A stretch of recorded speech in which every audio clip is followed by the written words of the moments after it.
Okay, we are live. We're on our way to 26,250, exactly as I told you it would. It's taken a few days, yes, but that's where we're headed. Just keep the faith. These things don't happen overnight. Sometimes they take a while, but the signals never seem to lie.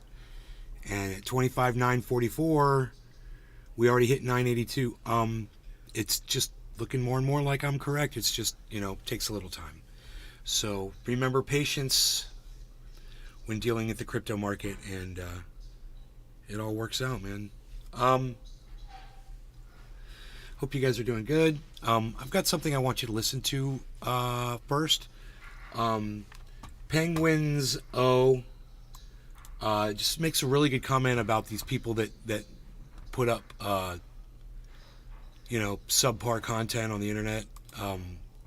He makes a really good point here right off the bat. I haven't watched the rest of this. I just watched the first minute. Let's see if it pulls up here.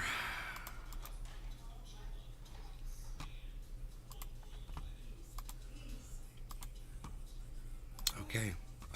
What's supposedly there? Yeah, there he is. I don't know why I thought that was me. I pull up a picture of him and I think it's me. I'm like, oh, that's me. No, that's not me. I don't look like him. What am I doing?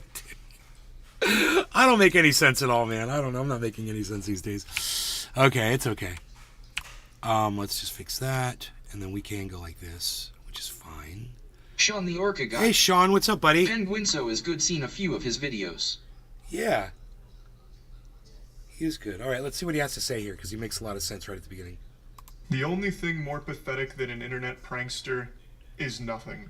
These degenerate worms whose entire existence revolves around making strangers' lives worse in public so that they can film it and post it online for content are actually the most embarrassing thing humanity has ever produced. Or the people who do that on a whim because they see something stupid and they want to shame somebody. Here we go, 26,000, guys. We just jumped over. And I've mentioned this before, but I actually think making fun of pranksters is an important public service to try and deter other 26,250. I told you we're going. Person.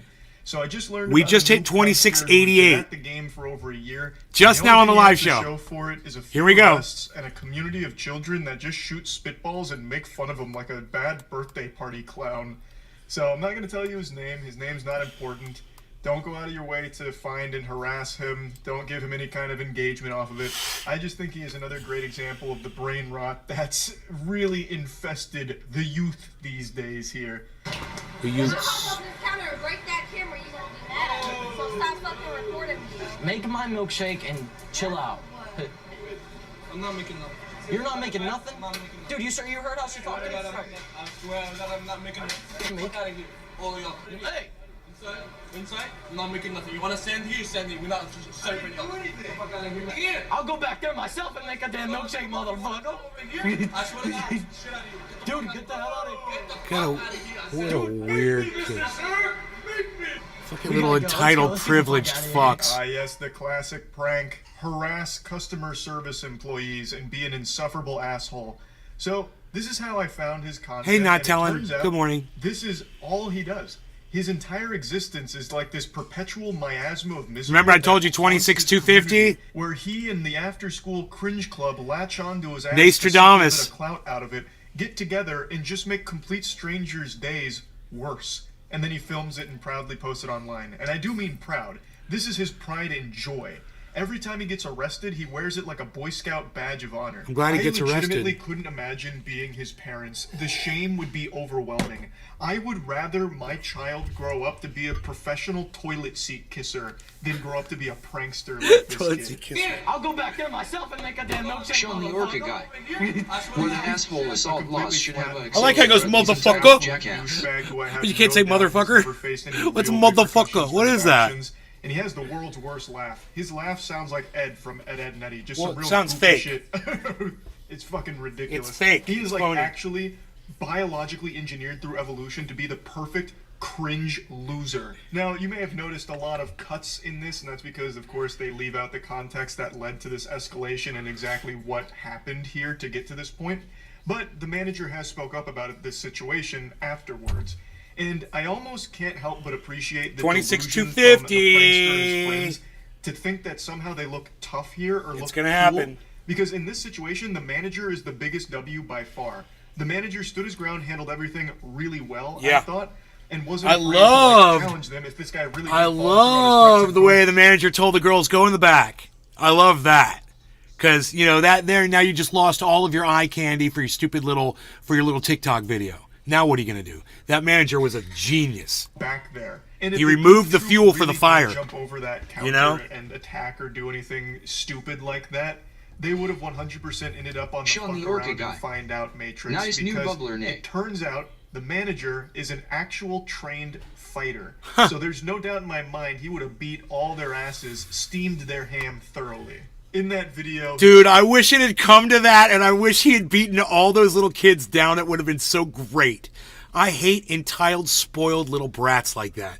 And I love watching them get fucking their shit handed to them. does also go over how rude they were being and how everything kept escalating. Thank because of you. which of Thank course you, Sean. was cut out from his post about it. Yes, Now you're the probably new Bubble. wondering how old the doofus committee here is from the pranksters, because the main guy has the face of a 13-year-old boy.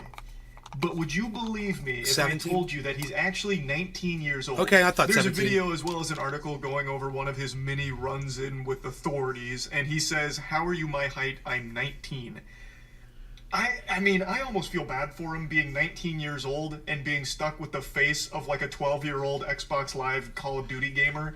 That's rough. Like, there's no doubt he probably He's feels shaming this insecure guy about that. And bad. that might be why he's lashing out so much against his community around He's him. getting and shamed turning by to like the one of the dark most side, popular going down the fucking prankster podcasters path. of all The time. public needs to I hope act. this never happens to me, man.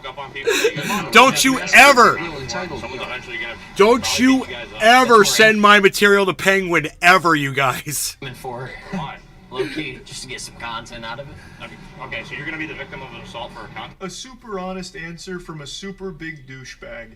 They keep pushing people, harassing them until they snap, hoping that they'll either attack them or have some kind of big blow up that they can film and post online for content. Heavens to Betsy.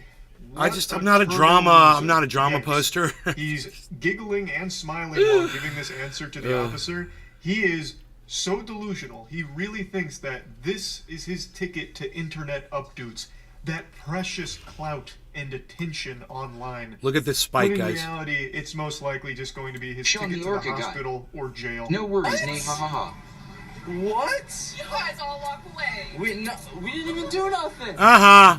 He's getting arrested. Wow. Bro. I love it. Yup. Bro. Yup. Every time Bro. this asshole gets arrested, it's like the happiest moment of his life. It's like Christmas morning every single time he finds himself in a pair of handcuffs, because he's so delusional that he believes that that's going to Look at- help he's the all of a sudden he's wearing content glasses. blow What's up that all about? or help him go viral, and it hasn't. It doesn't. And hopefully They're it kind never of will. they're So kind he of weird just keeps glasses doing too. these I don't understand what I'm looking at right extreme now. Stunts, Karma calling in them action. pranks, harassing just normal people in the world. Eventually gets the cops called on him, and then him and his friends are like, "Oh, I can't believe it. What?" Plumbing? What do you mean? He's taking pictures. Yo, who the hell is that? Yo, get that camera off me. Get the hell out of here. Huh? Get the hell on out of here. Good one. This guy just loves treating workers as props for his videos. I still can't believe he's actually 19 years old. He looks like he still needs mommy and daddy to drive him to this Home Depot so he can film these pranks with his buddies. I will probably never understand who actually watches something like that and finds any enjoyment out of it. Even if I was 12 years old, I don't see myself even smiling at it. It's just annoying.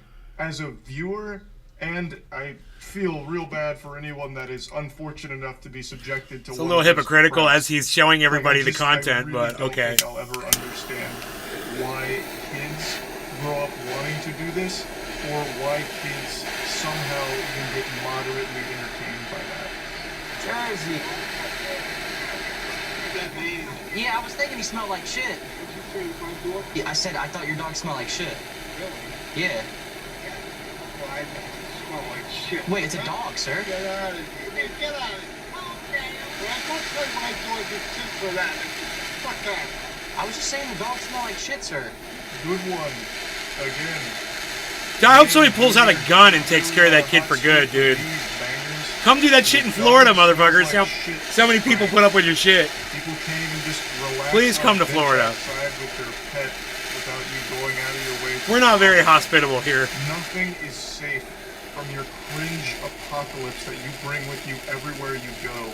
Everything this guy and his friends have ever done that I can find is just actual trash. It's just bothering people in the world and calling it a prank. It sucks. It's just public nuisance degeneracy. And I'll... Okay, that's good. Sean the Orca guy.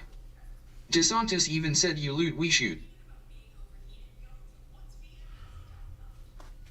Let's do 12:30. We'll try to Seymour Cannabis. NLRC cheers trendy as dabbers at Etna's Garden cheers trendis. Hey, Randy. How's it going? We got Randy and Sean and Hippie Chick. Okay.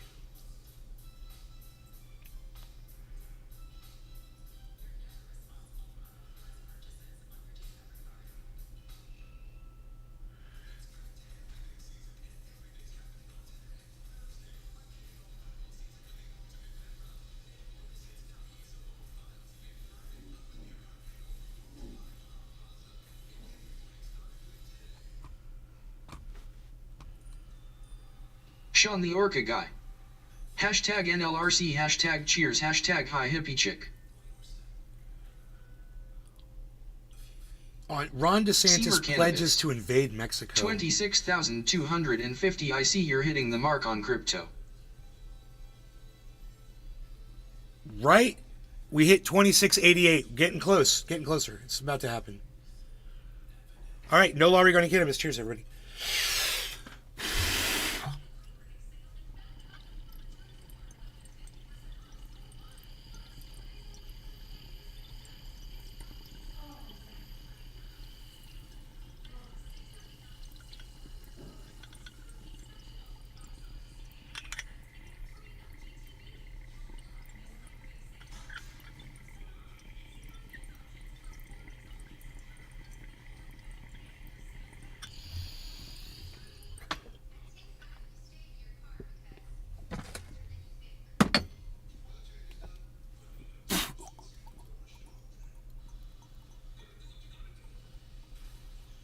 Steven running. Cheers.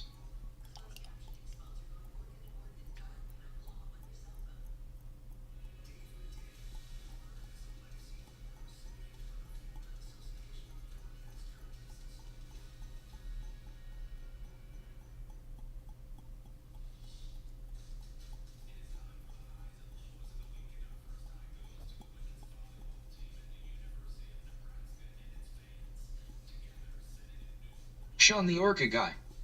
Nay handles his hits like a boss. Cheers, Nay. Hey, Steve. Cheers, Sean. Thank you for the compliment. It's a Sunday, man.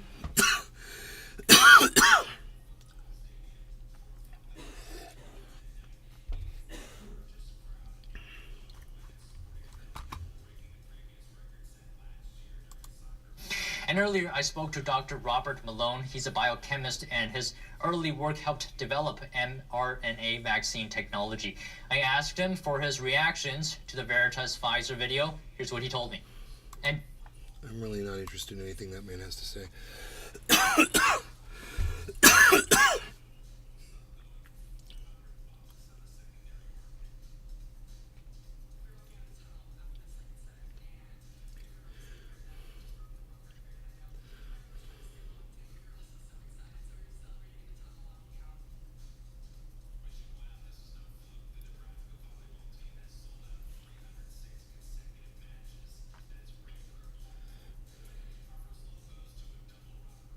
Sean the Orca guy. About to go enjoy Kofuff at my GFS. She has a cat too. My cat thinks her cat is his sister. LOL.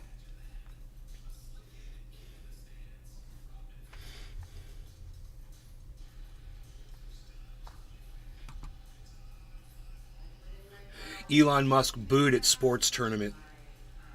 Yeah, people should start booing Elon in public more. That's a great idea. He loves making those public appearances.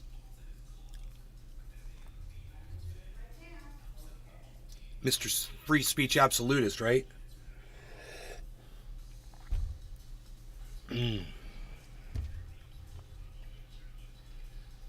Sending up like 40 fucking satellites tonight at 7:30 from Cape Canaveral. Imagine if that rocket blew up, how much money that would cost Elon, losing all those satellites in one shot. I wonder how much one Starlink satellite costs to produce.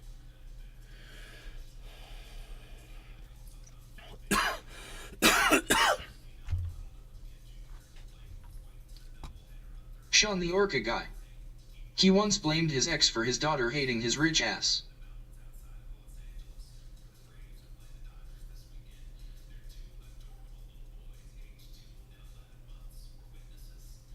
For his daughter hating. Steven running. Did a bunch yesterday too.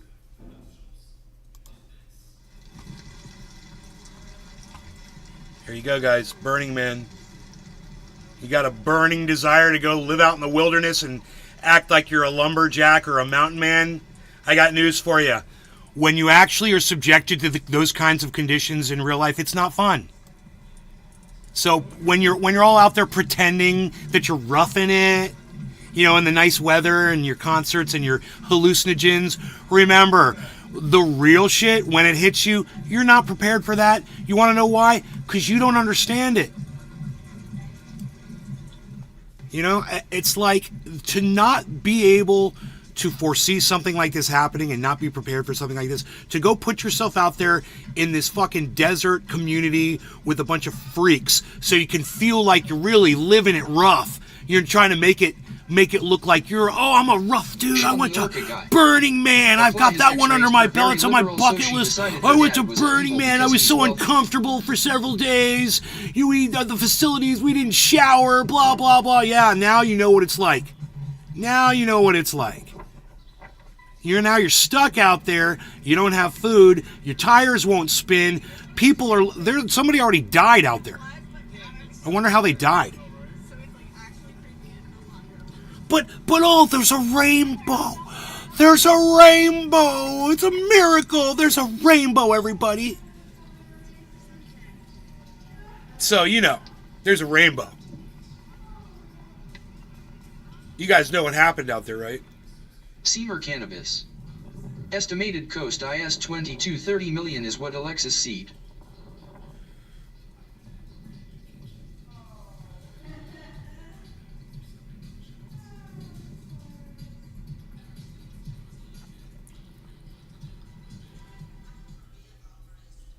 $20 to $30 million for a single fucking Starlink satellite? Really? That's way more expensive than I figured.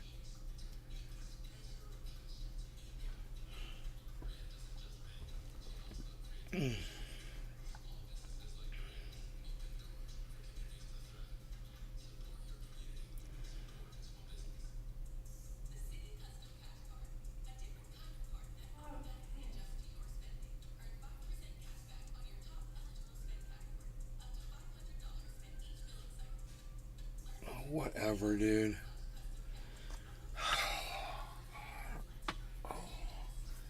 People are so fucking dumb. God, man.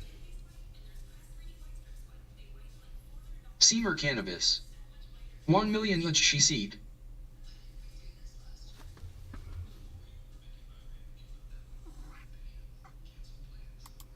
We turn next year to the tragic rescue helicopter crash, Broward County, Florida tonight. The disturbing video of what so many people saw from the ground. The fire rescue chopper heading to a fire scene, trailing smoke, then suddenly breaking apart in midair. Holy shit. Into an apartment building. Tonight, one crew member was killed, a captain, as well as one person on the ground. Miraculously, 2 crew members survived this. Victor Kendo from Florida. Dude. Tonight, the terrifying moment. This helicopter spiraling, then crashing in South Florida, killing 2 people. Out on an emergency call just before 9 a.m., watch the Broward Sheriff's Office fire rescue chopper Sean the flying Orca with guy. flames and Hi, smoke Harley. trailing behind. A pilot calling for help. We just had an engine failure. We're going to require priority for a runway, please. We're declaring emergency. Suddenly, runway? The tail breaks midair, sending it spinning out of control and plunging into an apartment building, sparking this massive inferno. Oh my god, dude, you were in a helicopter, bro. You didn't need to try to get to the airport. You're in a helicopter. They can land anywhere. You could have just fucking landed wherever the fuck you were, dude. A parking lot, a baseball field, somebody's big backyard, anywhere. What the fuck? Why would he keep trying to go to an requesting a runway? Our engine failed and we're on fire. Oh my god, dude. Well, that dude's dead. Wow, man, it's fucking crazy. Sean the Orca guy. What a tragedy. Inferno and leaving a gaping hole. It sounded like a bomb. An explosion went off. 2 of the 3 crew members on board that chopper survived. You got out? Dramatic video showing them crawling on the roof near the burning wreckage. But Dude! authorities say a woman inside that building and Captain Terryson Jackson. Dude, did you see those 2 guys, man? They're superheroes, man. They survived that thing. And they were all in one piece. Those 2 guys were all in one piece. And they were moving and shit. I figured they'd be like, paralyzed and shit. Who was on board that chopper were tail breaks midair, sending it spinning out of control and plunging into an apartment building, sparking this massive inferno and leaving a gaping hole. It sounded like a bomb. An explosion went off. 2 of the 3 Look at these 2 guys right here. crew members on board that chopper. Look at those 2 survived. guys. You got out? Look at those 2 guys, man. Oh my god.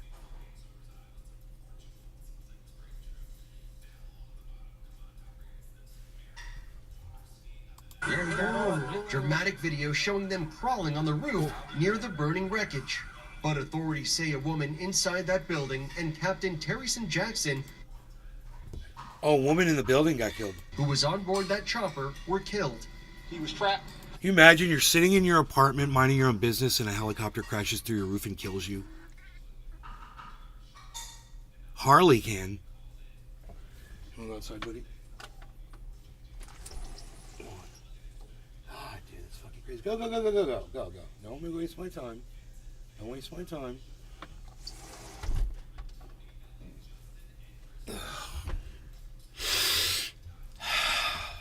Wow, man.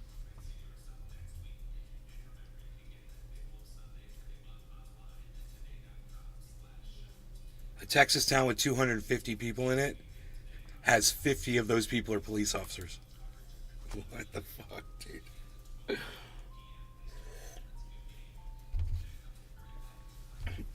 When racist cops realize they've been arrested,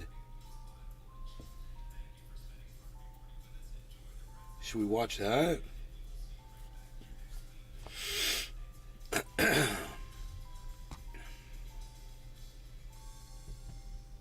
Really? Are you back already, Kat? Oh, and it's an emergency. He's like, I gotta get back in there. It's like, this is like an emergency, dude. I totally gotta get back in the house. Yeah, it's an emergency. He's like, I got something to say. I got something to say, man.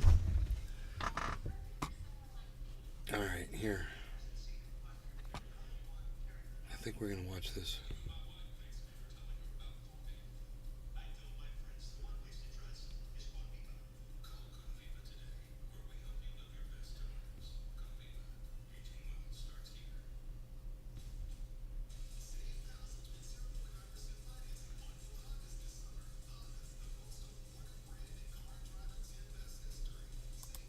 Evil and racist cops have always been around, going around abusing their power on minority groups. He saw this and he wanted to make a problem. But what happens when these racist cops get caught in the act? I'm on the same side as you. No, you aren't. Here are 3 examples of when racist cops are caught, starting with the shocking case of Kyle Erickson, who tried to frame a black suspect. A little bit of weed. On the 13th of March 2018, Officer Kyle Erickson and his partner pulled over Jason Serrano and his friend for an apparent broken taillight. However, this stop ended up getting seriously out of hand when a cop tried to plant evidence. The car smells like marijuana, so we're gonna check it, all right? Then that's it. Then I gotta make sure everything's good with your end. Just get the taillight fixed. There's nothing in the car. You'll be good to go. All right? Immediately, the cops claim they can smell marijuana in the car and say that they're gonna have to search it. Usually, a civilian has the right to refuse a search, but if the cops have probable cause to believe a suspect has committed a crime, they can bypass that right and search their property without consent. Smelling weed on the property technically counts as probable cause, and because it's impossible to dispute while looking at body cam footage, it's often used as a way for corrupt cops to easily begin a This guy trying to sound all fucking official and shit and calls it weed. Smelling weed in the car. Search without the Whatever, suspect's you permission fucking idiot. or a warrant. Call it cannabis, you moron. So I need you to hop out. Okay. Hey, see more cannabis over there on the goddamn Rumble. I don't have nothing in my jacket. I'm not. Okay, well, he's gonna check it. I don't have nothing in. No, relax. I don't need to. This situation's about to escalate for no reason. No, because I didn't do nothing. It was in the car. No, this is on me. It's my possession. Relax. Relax. Relax. Put that jacket down right now. Put the jacket down. For the rest of the body cam footage, Jason is left on the ground, handcuffed, and visibly in pain from the takedown. Well, it took almost 20 minutes for an ambulance to He arrive. completely was being insubordinate to those police officers when he got out of the car. I mean, come on, guys. Look at what these police officers have to do. Now, I understand this guy's going to break the law and shit, right? But, you know, maybe he wouldn't have broken the law if this guy wasn't such an asshole when he stepped out of the fucking car. Now, did you recognize what happened that whole time? Watch. Without the suspect's permission or a warrant. We need to check the car, so I need you to hop out. I'm getting out. Okay. Okay, I'm getting out. Hang on with me. I don't have nothing in my jacket. I'm not. Okay, well, he's gonna check it. I don't have nothing in. No, relax. I don't need to. This situation's about to escalate for no reason. No, because I didn't do nothing. It was in the car. No, this is on me. It's my possession. Relax. Relax. Dude, listen. What do they tell you when you're being involved with police, guys? Shut the fuck up. That's your advice from your lawyer. Okay? Shut the fuck up. And Mr. fucking talk. Oh, it's this and that and this and that. He didn't have to say a word. All he had to do was step out of the vehicle and stand there. Relax. Put that jacket down right now. Put the jacket down. You guys, a lot of people create their own situations, their own misery, because you just can't, you don't know how to fucking deal with fucking authority. It took almost 20 minutes for an back ambulance to life, arrive. guys. It's unclear in the body cam footage, but with how much pain Jason is in, it's obvious that an unnecessary amount of force was used to take him down. So for the cops, Are you a doctor, this is dude? just where the story begins, and you can see the exact moment reality sets in for them. Alright, position the rest of the car. Actually, I'll let you check. Here. There's my flashlight. I'll stay with him. The officers are fully aware that they've hurt Jason, and if their car turns up empty, all they've done is searched a car without a warrant and used excessive force to unlawfully detain a civilian. However, if they do find something illegal, then all of that should magically go away, as Jason and the driver go from civilians to criminals, and they're just helping bring them to justice. At this point, it's not necessarily just about race. They're trying to save themselves after making a violent mistake. Obviously, this is horribly corrupt, but nevertheless, the stakes are high for the cops. You guys, this Dr. Insanity guy, he's so full of shit. I mean, I totally understand that this police officer planted evidence. I get it, and broke the law and whatever. But all of the shit that he's saying leading up to this, he's like trying to straw man you, and you can fucking see for yourselves. You can see the same video that he's seeing. And it's like he's making up this whole narrative, man. And it's bullshit. But, I mean, fuck the police, especially the ones like this that plant evidence. But at the same time, I'm not going to sit here and misrepresent the truth and lower myself to that level to try to make my point when the point is perfectly clear, standing alone by the evidence presented in the video. Jobs are on the line, and they have to find something. She has the proper documentation for the plates. Temporary registration is valid. Just ran her permit only. He doesn't have a driver's license. Yeah, that's pretty much it. Just seeing my partner found anything yet.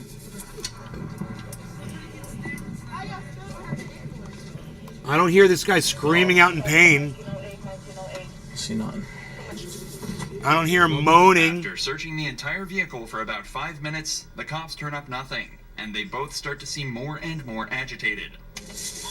But here's where things start to take a dark and shady turn. When the officers fail to turn up anything, they decide to get a little creative. See nothing. You know what I mean? Yeah.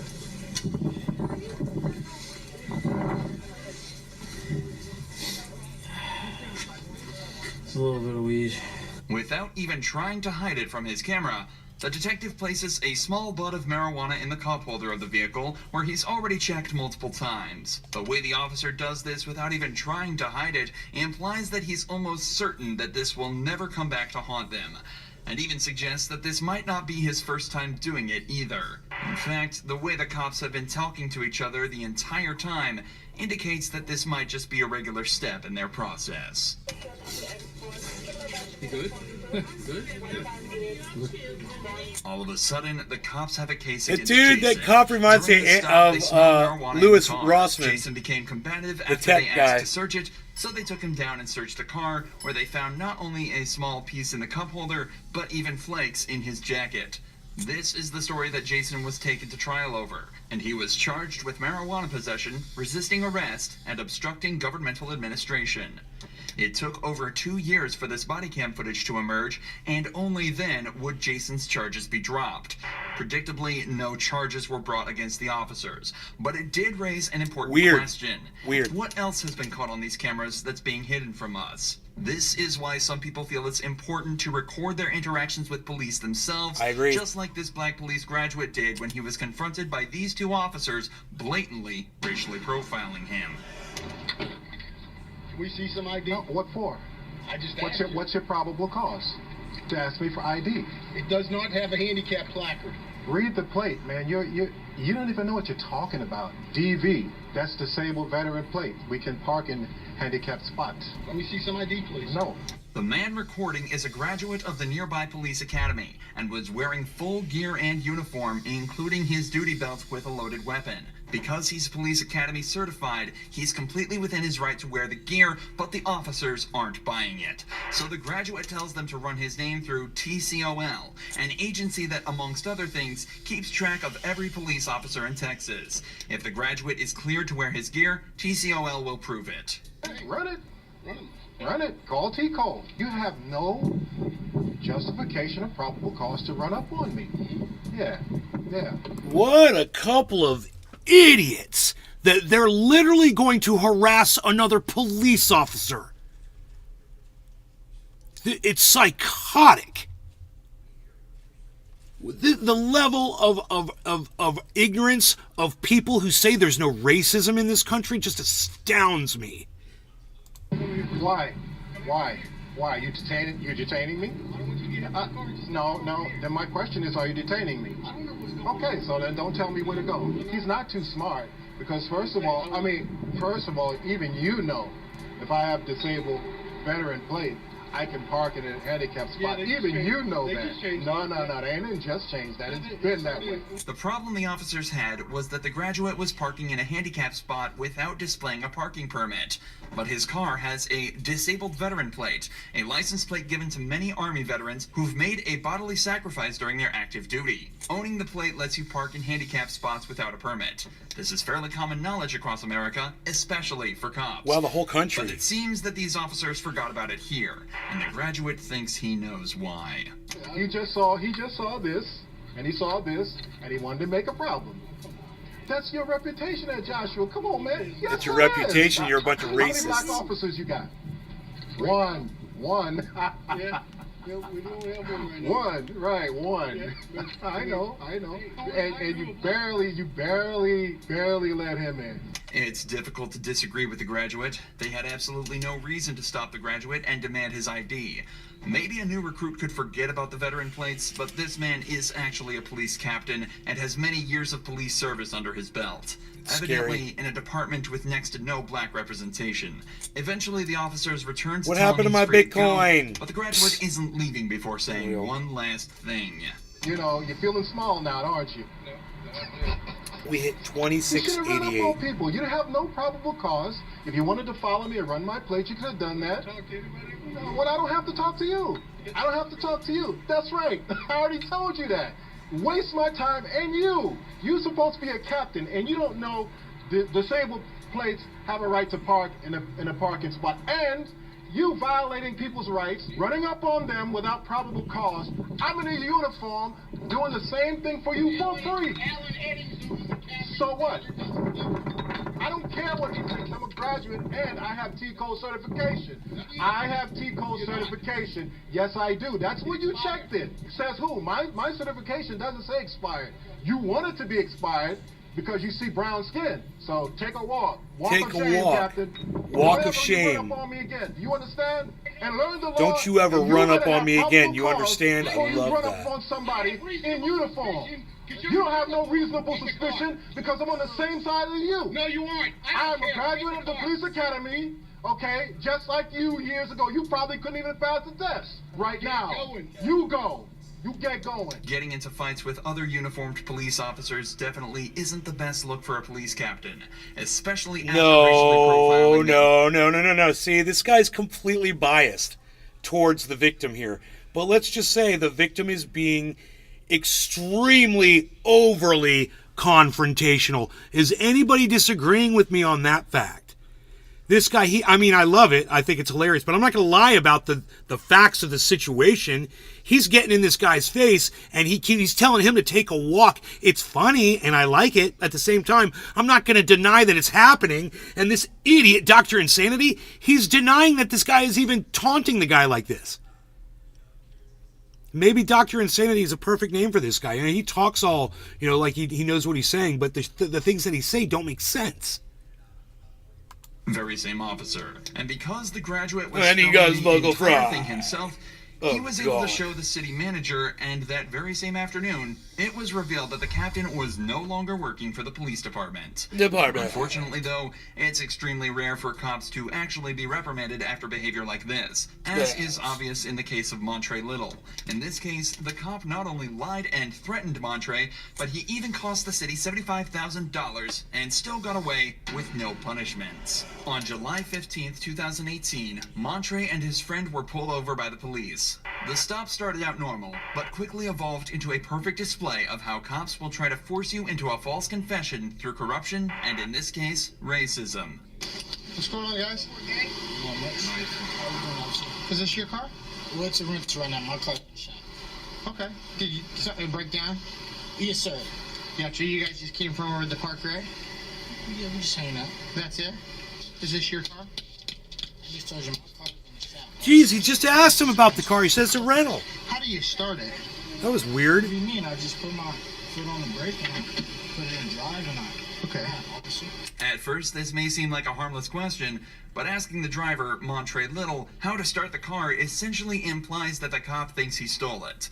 If Montre was unfamiliar with the vehicle, he would have likely struggled to remember how to start it. And if he fumbled around a little before remembering, it could imply he was under the influence. But Montre kept his composure and passes this first test totally fine. The cop, however, still isn't impressed and decides to take things further by tricking Montre into giving his property over. So it's your car, though? Did they give you a fob or something? My car, officer. Did they give you a key fob or something? Or? Yes, sir. Officer. Like, what does it do? Does it... You see, this actually lets you know that it's in. Okay. Do you have any weapons on you or in the car? No, Okay, can I be honest with you? It smells like marijuana in the car, and I can see shake on the ground. Your buddy's giving me the idea that maybe he's got a gun. You know what I mean? Like, that's what I think. How? I don't know. Just the way, I mean, just the way you're holding yourself, man. Like, that's why we're nervous, man. That's it. Not only did the officer mislead Montre into getting the keys over, but he's also suddenly decided he can smell marijuana in the vehicle and based purely on a hunch that the passenger is hiding a weapon. Both of these things, especially the marijuana smell, are often used as a reason to search the vehicle, bypassing the need for consent by the property owner. The speed and order in which the officer works here is extremely suspicious. Confiscating the keys without even mentioning it implies that he already decided he was going to search the vehicle and that he was trying to make Montre feel helpless or even threatened. Emotions you can clearly see on his face as they're stolen from him. Go ahead and step out, Montre. Yep, I just told you why. It's no expression on his face. He's looking up at the guy, you idiot. This guy is such a moron. This would be so much better without the commentary. Don't flex. I don't know what you're doing, man, but you need to knock that off. Stop pulling on your arms. What's going on, dude? Where are you trying to get? What are you doing, dude? Officer, I'm not doing nothing. Well, you're making me think something funny's going on, man. Okay, so slide over. I mean, your cop's a pussy, dude. Oh, I didn't know how to deal with another human being, man. Everything the cop has done and said so far is textbook in terms of corruption. This is obviously a serious event for Montre, but the cop is deliberately trying to be lighthearted and jovial about the whole thing, using words such as funny and silly to purposefully seem condescending. He also mentions that Montre's heart is beating fast and that he seems nervous. Another classic observation that appears time and time again in these cases.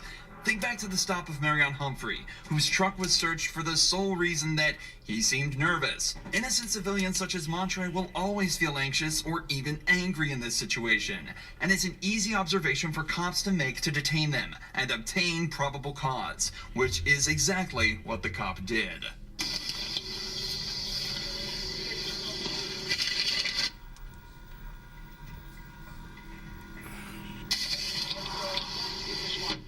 The search uncovered nothing illegal in Montre's car, but the cop kept him in the back of his He said there was patrol shake vehicle. on the ground. This is where things start to get really shady. I did everything you asked me to, officer. You thought there was a weapon. There's no weapon. We wasn't doing anything wrong, officer. I'm not sure why you pulled me over. At your rental, everything is fine. There's no breaking taillight or nothing, officer. I did nothing wrong with you. Did I make anything up when I said the car smelled like marijuana? Yeah, a little bit. A little bit. Hold on. Because there was nobody smoking in the car. Is there marijuana shake on the floor of the car? Officer, that was cigarette ash, okay? There's no, you didn't find no marijuana. I did. I'm not charging you with marijuana. But here's what. If you want me to be real with you, like I want you to be real with me for a second. Like, did I make that up? I believe so, officer. Okay, so you want me to just write you the ticket for the stuff that I have to write you tickets for? If you think that I'm lying, like, then we'll go to court and we'll talk about it then. Okay. Or do you want to just be real with me and I'll be real with you? Wow, awesome. Montre is being aggressively backed into a corner. The cop obviously knows that he's done something wrong. He's only trying to get Montre to forget about it and move past it without further incident. When he doesn't, the cop threatens him by saying he'll write up the ticket and he'll have to take it to court, where it'll essentially be Montre versus the world. It's also important to remember that cops are allowed to lie and use deceptive tactics to extract a confession. If Montre had told him that he didn't make up the smell, then in a weird, twisted way, he essentially just admitted to possessing illegal drugs. Luckily, Montre maintained his story and was reluctantly let go by the cops. Just days later, Montre sued the city and after a year of fighting, reached a settlement of $75,000 based on an unlawful traffic stop and warrantless search. The cop was removed from patrol duty, but not fired, despite leading one of the most callous displays of corruption ever caught on camera. But the police are extremely good at one-upping themselves when it comes to corruption. Oh, this one was a drunk, Take, for example, the drunk time cop. when two Californian cops essentially kidnapped a man eating lunch in his own car. What's going on? You live around here? Hey, don't touch, bro. Relax. Hey, you match the description of somebody, okay, that just committed a burglary in the area. Okay, you're on camera, so don't step out the car. Is your body cam on? It's on. Yes. It's on. So step on out, dude. We'll explain everything to you, okay? Just step out of the car. Step out of the car. I'm not stepping out of the car. You're being detained for a burglary investigation, okay, sir? So step out. No. Do you live in the area? I'm not answering any questions. I want my lawyer. Okay. I'll step out of the car. You're being detained. I'm not answering any questions. I want my lawyer. Step out of the car. Firstly, the suspect That's named it. Jamal That's it, Williams guys. does everything End right. of conversation. He tells the cops End he's of not answering any confrontation. questions until he has a lawyer. Unfortunately for him, though, the cops aren't having any of it because he matches the description of a suspect that technically gives them the right to detain him while they investigate further. What's interesting is that the only description the cops had was that it was a black male wearing all black in his early 20s, possibly a red t-shirt underneath. Jamal is 40 years old, wearing a red hoodie and gray sweatpants. It's also incredibly hard to punish cops for detaining someone that doesn't match that description, as they could just say they thought he did. In general, the system is very lackluster, but it shouldn't necessarily harm or bother Jamal. It's a black not man. Unless the cops do this. So stupid. Sir. Racial Sir, profiling. you're on camera, dude, so don't do anything dumb, okay? Hold on. I'm gonna get this on camera. Go ahead, you can record. Step out of the car, please. He's being aggressive. Hey, stop resisting, dude. Stop resisting. I'm just. Why are you? No, man. Okay. Call your supervisor. Call your supervisor. Call your supervisor. Call your supervisor. Call your supervisor. Stop, dude. Call the supervisor. Oh, he is struggling against them. I'm gonna chase you, dude.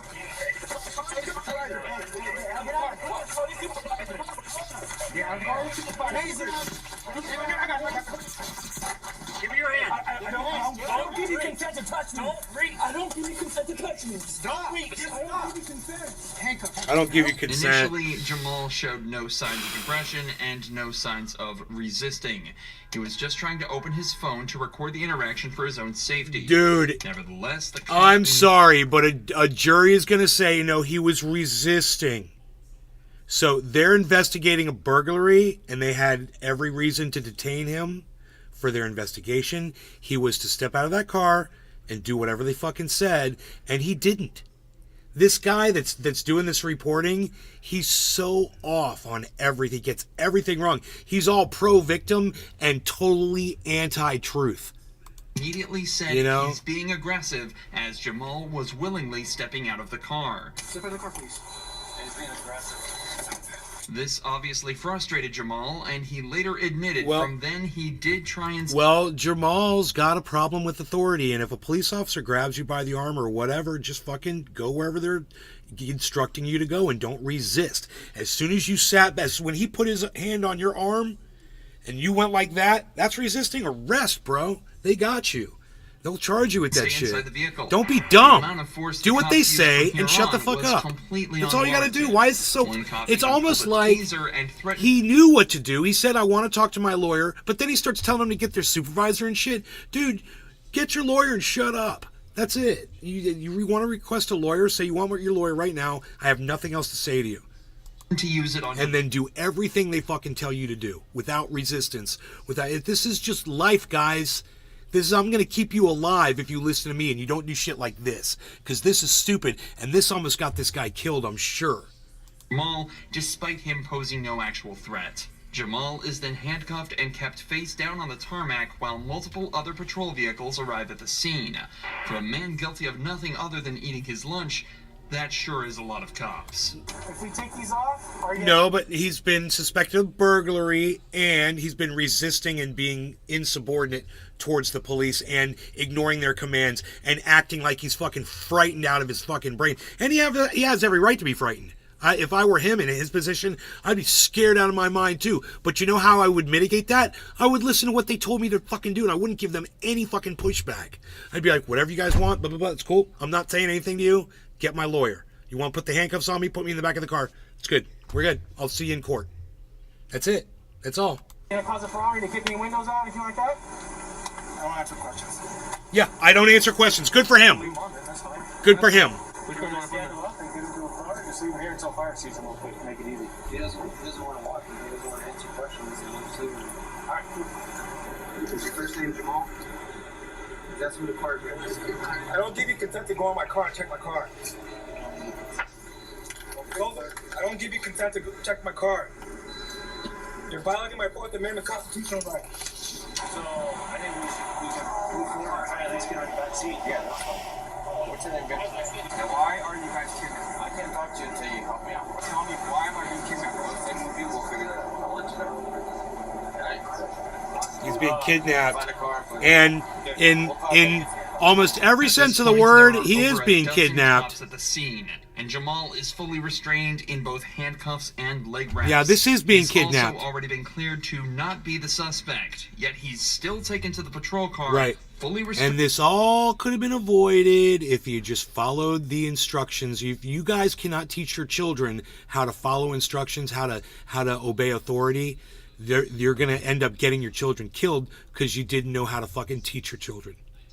And that's fucking sad. Trained and put in the back seat. It's also important to note that the cops were able to identify and clear Jamal by running his plates, something they could have done in secret before even approaching him. The worst part is that even after all of this, Jamal still wasn't free.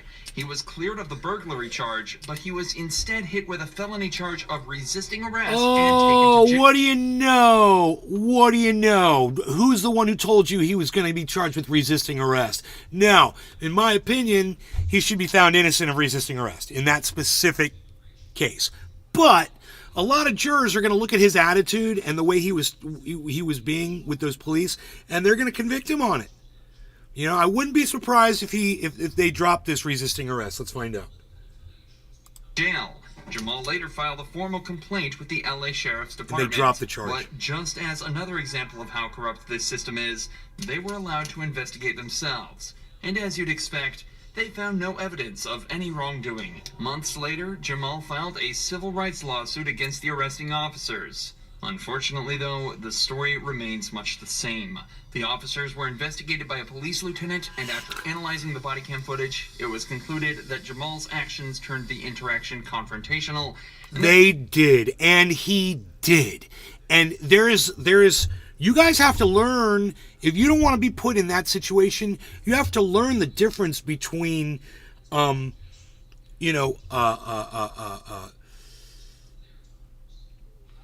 exercising your rights and putting these police and yourself at danger. And it's not a fine line. It's really easy. It's not something you have to navigate or learn or anything like that. You get pulled over by the police, you do what they tell you to do, and you shut the fuck up. That's your advice. It's the best fucking advice you could ever get. If that guy had just done that, if he'd done what the police told him to do and he'd shut the fuck up, it never would have gone that far. It almost seemed like those police just wanted to work with him at first, but, also, some police just have it in for black people. They just want to confront black people. They want to make their lives a living hell. And you never know when you're going to get one of those pigs. You never know. In that specific case, I think that could have escalated way quicker if those police were those kinds of police officers. For instance, they could have shot him inside his car. They could have tased him inside the car, and they didn't. They struggled with him for a while. It's almost as if they were trying to work with him as much as he would allow them to, but he was being impossible. So if you're like this, if you're like him, and you have a problem with authority and authority figures and people putting their hands on you and shit like that, don't fucking leave your house. Okay? Just stay the fuck home. Let someone else go do the grocery shopping. Let someone else go run your errands for you. Let someone else go out to the fucking mailbox for you. Because there's something wrong with you. Learn how to fit into society. Learn why most people don't go to jail. Learn why most people, when they're pulled over by police, and it's millions of people, don't end up having a confrontation and don't end up going to jail. You do, because you seem to have a problem with, and you end up on the internet. So that was very interesting. I enjoyed watching that. It was for multiple levels, because I'm not the biggest victims advocate, as obviously you can tell. If there's going to be some truth to be told, I will tell the truth. Let me say hello to Buck Fiden 1234. Buck Fiden! When did resisting arrest and fighting the officers become common practice? Well, bro, let me tell you something. Buck Fiden 1234. Are you African American? Are you an African American male?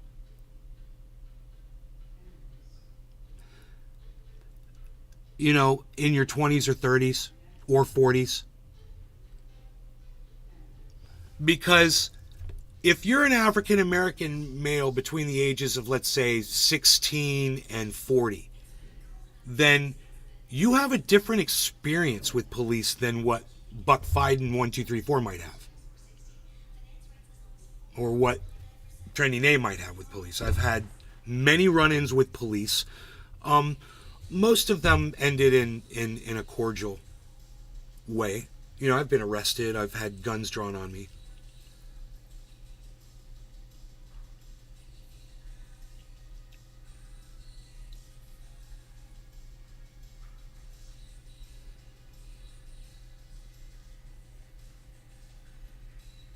Billy Bong Thornton.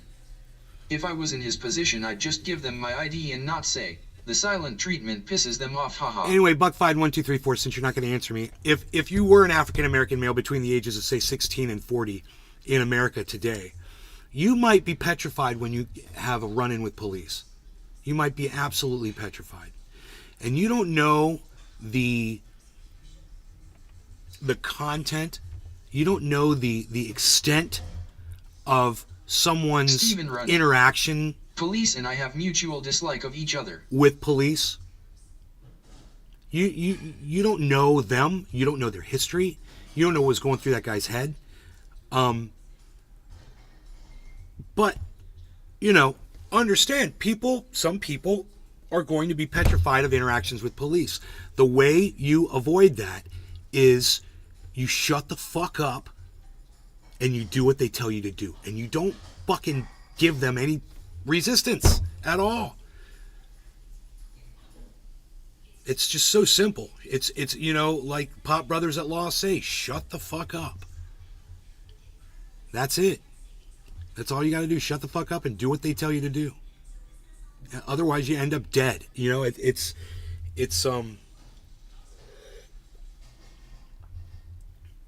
you never know how one of these interactions is going to turn out, and you're playing a goddamn Russian roulette every time you have an interaction with police.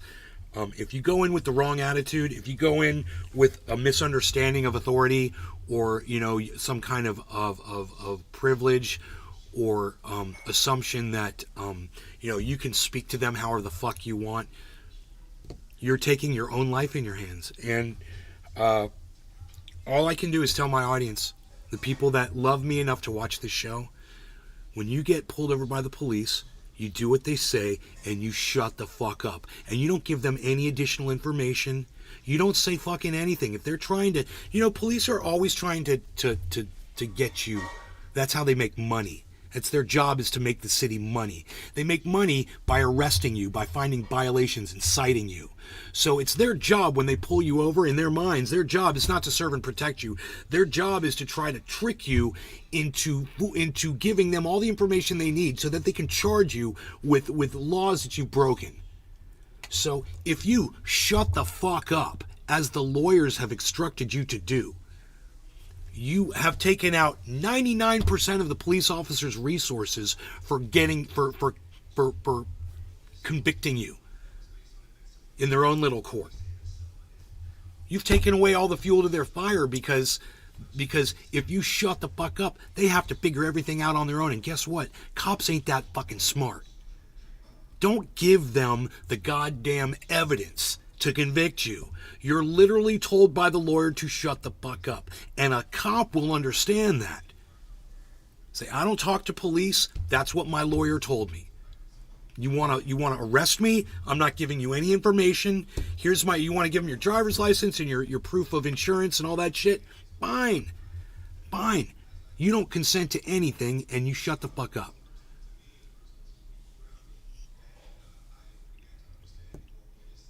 You got to go to jail, you go to jail. Call your lawyer. Public defender, whatever. Your lawyer will love that you didn't say anything. They'll be like, what? The first thing they're going to ask you is, what did you tell the police? What conversation you had? You look at your lawyer and you say, I did not say anything. I said, I want my lawyer. And your lawyer will say, great job. Okay, that's a great place to start. You know, you want to tell someone something, you fucking tell your lawyer the goddamn story. Don't tell the police. You know?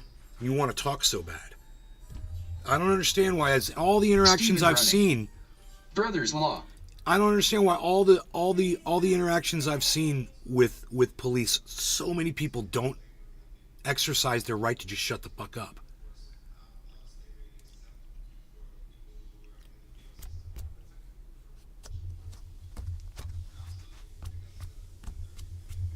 So until you realize that, man, you can end up dead. That guy's so lucky he didn't get killed, man, in that situation. He's so lucky he didn't get killed. Because, you know, cops are fucking crazy. I'm not saying it should be like that. I'm just saying it is like that.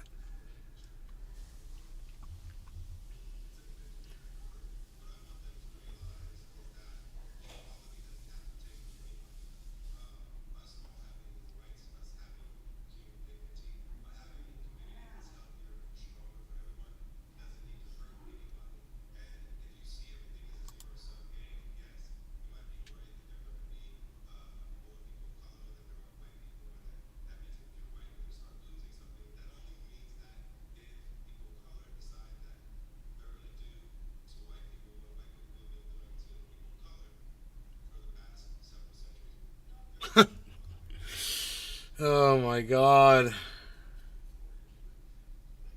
Don't recommend this channel anymore. Thank you.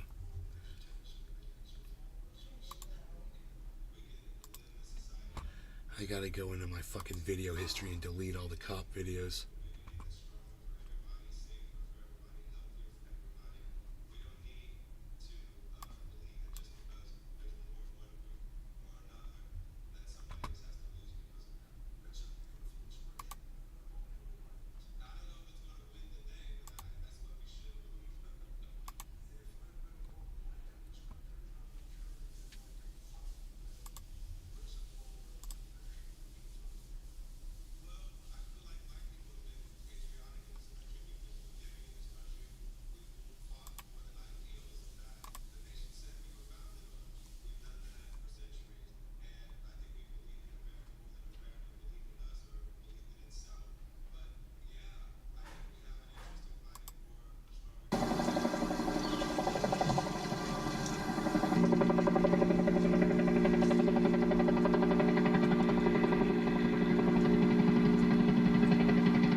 I knew it was that, because two of them, you say, one, okay, fine. The two of them, they had one as a goal.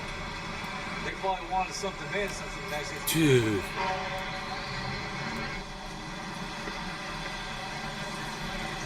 Dude, New Yorkers on 9/11 after the first tower had been hit, and look how people are just nonchalantly walking around in the streets, dude. Look at this. Just walking around nonchalantly, blah, blah, blah. They got someplace to go. Dude, the World Trade Center's been hit by an airplane. Yeah, just not. Well, the other one's been hit. Yeah, just I got to go buy some glasses. I'm out getting my. I've got to go get my dog some blah blah blah. You know, it's just like blah blah blah blah. Freaking city slickers, bro. Yeah, the World Trade Center's on fire. Yeah, blah blah blah blah.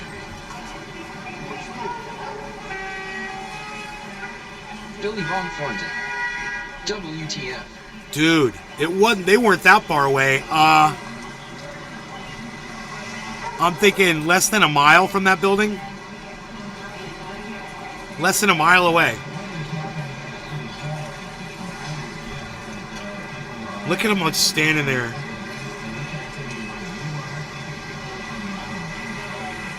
Billy Von Thornton. Let's just walk around and breathe all this asbestos, ha ha ha. Look at all the people, man.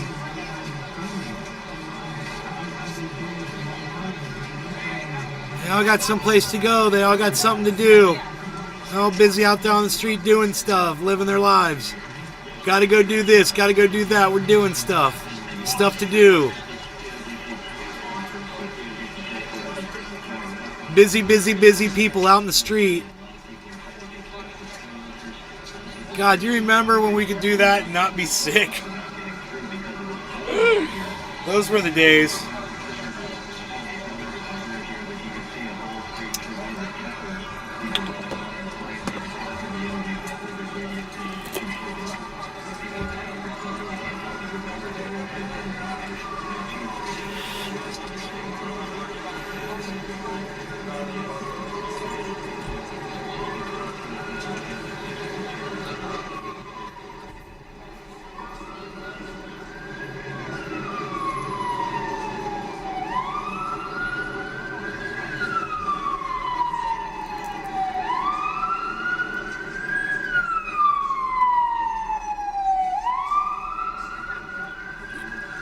I mean, it's the goddamn craziest thing. It's surreal. It's like a zombie movie. It just seems like everyone's walking around in shock and like they don't know what to do. And they're like hanging out in the street like... I mean, not even like considering that your country could be under attack from another country right now and bombs could start falling on you. You know? They're just like, yeah, just a plane hit the tower. It's kind of weird. It's kind of weird. Just walking over here. I did some shopping. I got some stuff in my bag here. Bought some celery.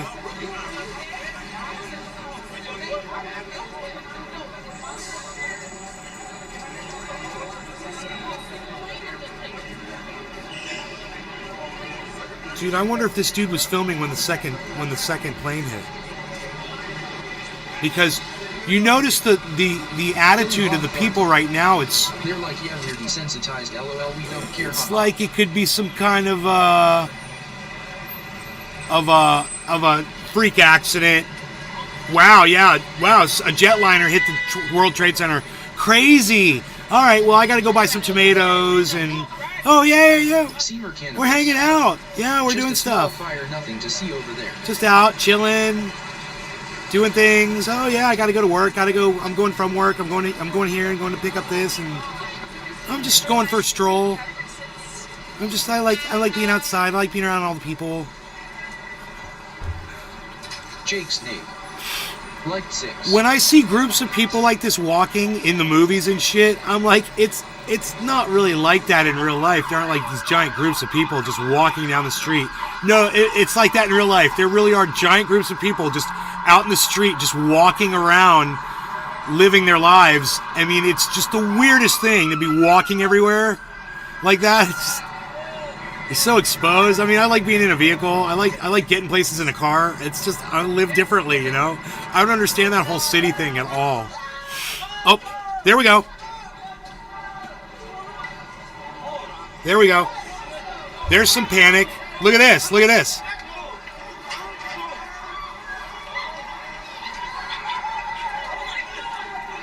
This must have been after the second plane hit.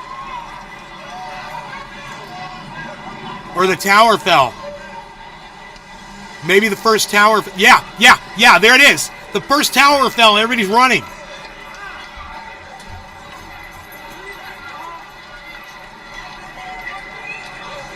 Here comes the ashes down the alley, bro. Do you see this?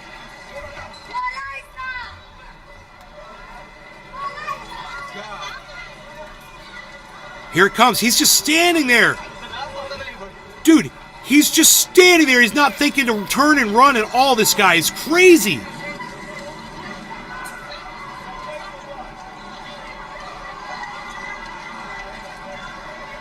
I wonder how long he's going to stand there and film for. Has anyone ever seen this video? Billy Von Thornton.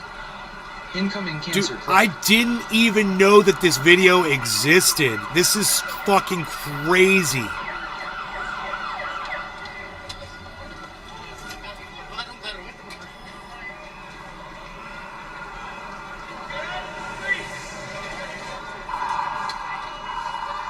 That second tower's about to fall, man. He might capture it on video.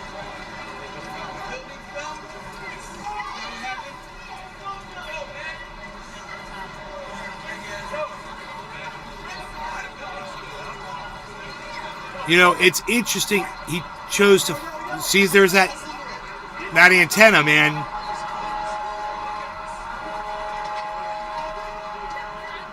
That bitch falls, bro. That antenna's going.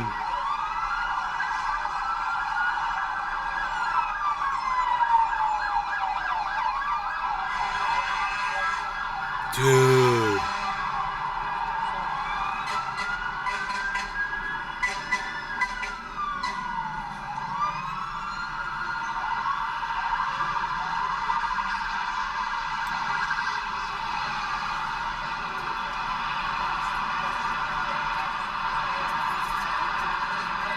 Billy Von Thornton. Never saw this before. This makes sense why a lot of people got lung cancer. Just standing around in it.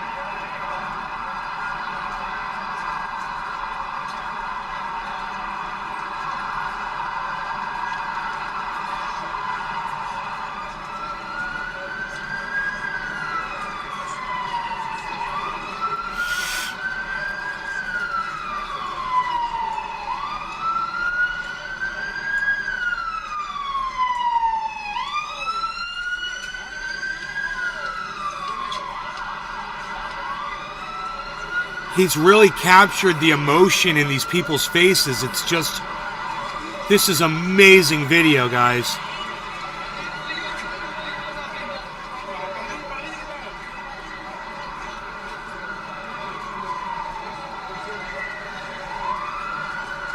Show that antenna again. I want to see if that tower's still standing. It looks like the second tower may have fallen. He might not even be able to see it from there now. There's too much smoke.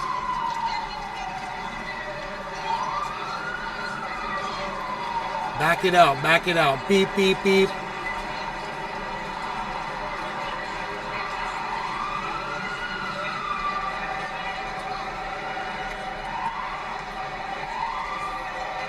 The tower's still standing, but there's so much smoke you can't see it.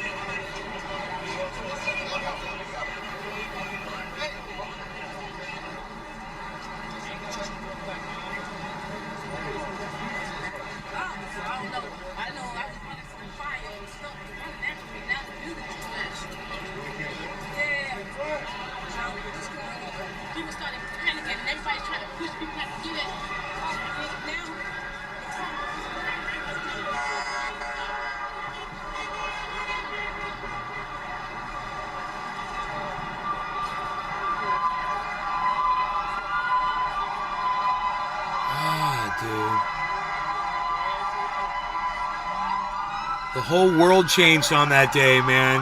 Everything changed on that day. Oh my God, it's still standing, bro. The second tower is still standing. I thought for sure that the second one had fallen.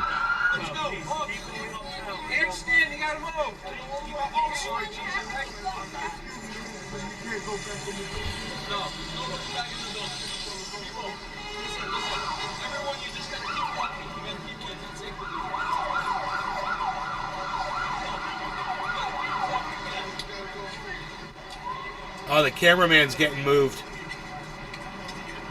He was standing in the same place for a long time.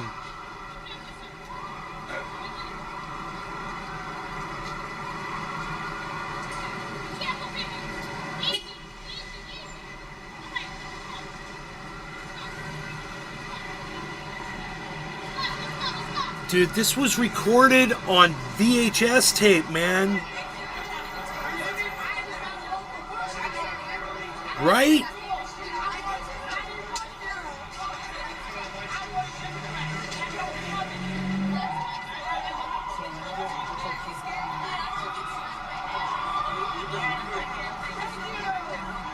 Yeah, I see video distortion, man. So this was probably a mini tape recorder video or a VHS recording video.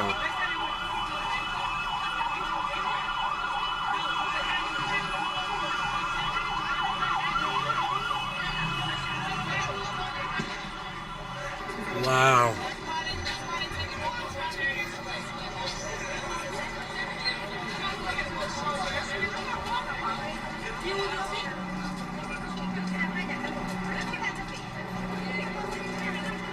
I need a bong rip.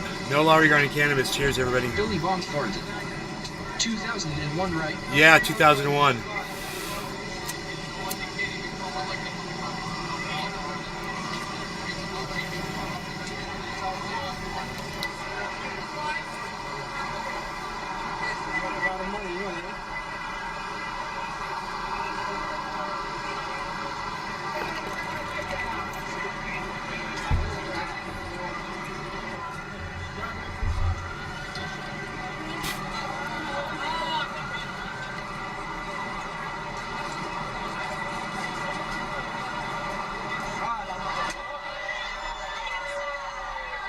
Second tower belt.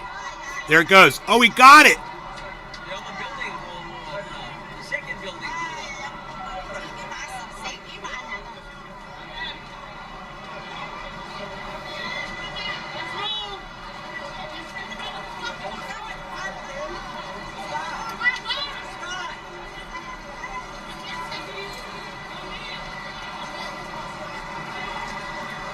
This changed everything, man. Oh, snap dial. Dude, I wonder when he uploaded this video. Panic mode.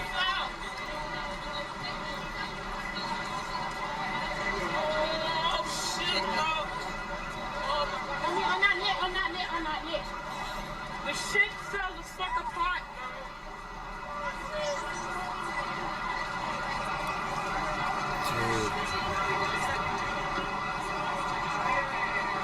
He put this up 4 years ago, dude.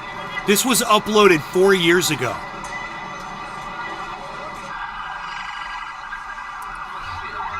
No one has probably seen this video up until 4 years ago, guys.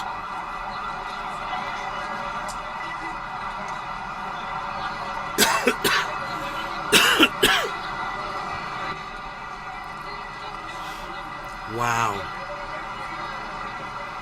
Wow.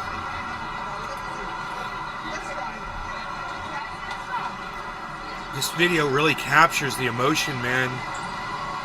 Out there on the street, you know? Everybody just watching helplessly.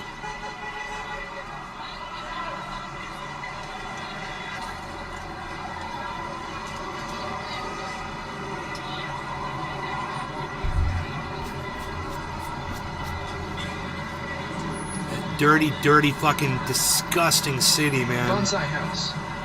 Morning. Now this is filmed on hit. Looks like a Canon Rebel 7. Professional. Paparazzis have had M since 98. Very clear. You think it's Bonsai House. You think it's for 2001. HID? What's HID?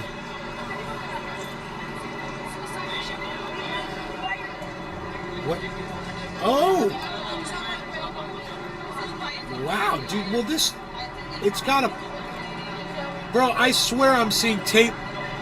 Man, I'm seeing tape distortion, it looks like. I mean, I don't know what that is. I'm seeing it like...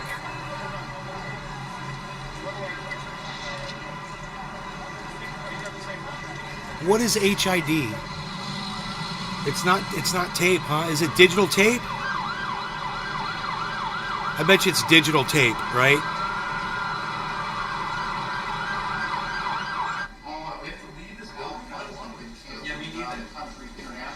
See what it's all about. Yeah. Well, then I'm gonna let back in. So let's do that. at is we look at the surveys from the ground. Patty, why don't you go ahead and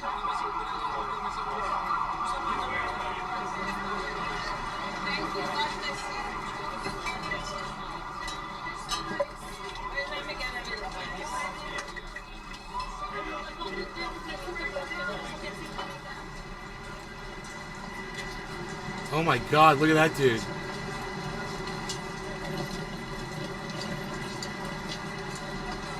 Dude's completely covered in ash. Oh my God.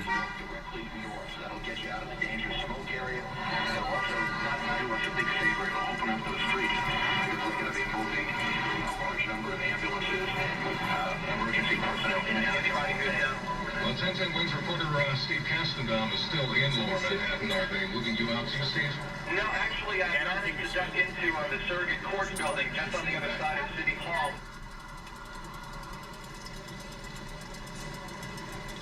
God, that's surreal, dude.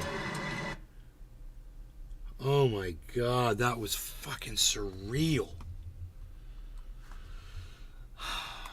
Okay. I woke up that morning to my roommate saying, Duncan, get up, the World Trade Center's on fire. I was living in New York University housing on Broome Street, roughly a mile north of World Trade Center. I quickly put on some clothes, grabbed my camera, went outside. I shot this on mini DV with a Sony VX1000. Up-resed it to HD in Adobe Premiere. So a mini DV, digital, it is DV. So those mini DVs, I bet they use cassette, right? I bet they go to cassette, because I swear I'm seeing tape jitter on there.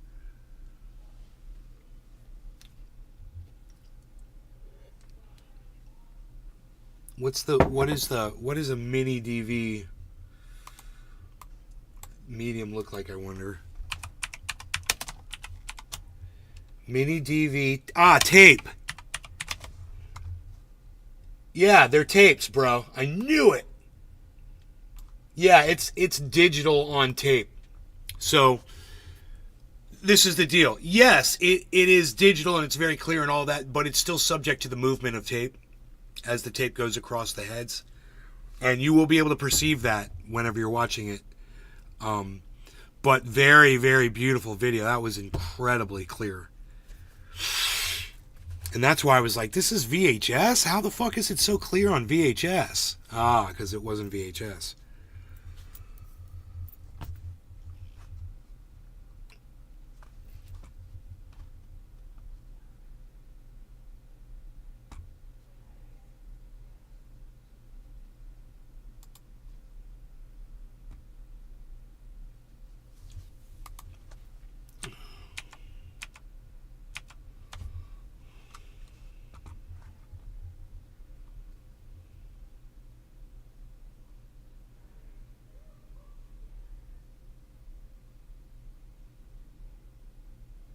Bonsai House. AHH that makes sense. Mini DV was a small cassette, yes. Mini digital videotape. Yeah.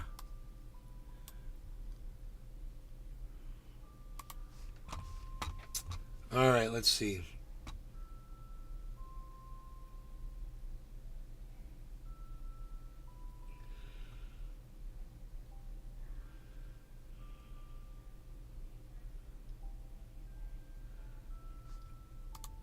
I want to see this so-called leader. It's only 6 minutes. The system just starts buffering while he's speaking to media, and it does make you wonder how often he was going and not doing it. This is already even twice while he's standing up there in front of media. Bonsai House. How much is it happening? I Just recorded like in my his first everyday 100 skydives on Mini DV. Oh, cool. But I'm going to get to another, in a moment, I'm going to get to another aspect of this that your mainstream media will, of course, never say. Let's get to another aspect of it. So here he is. Take us to the river, son. Dunk us in the water. There's the freeze moment.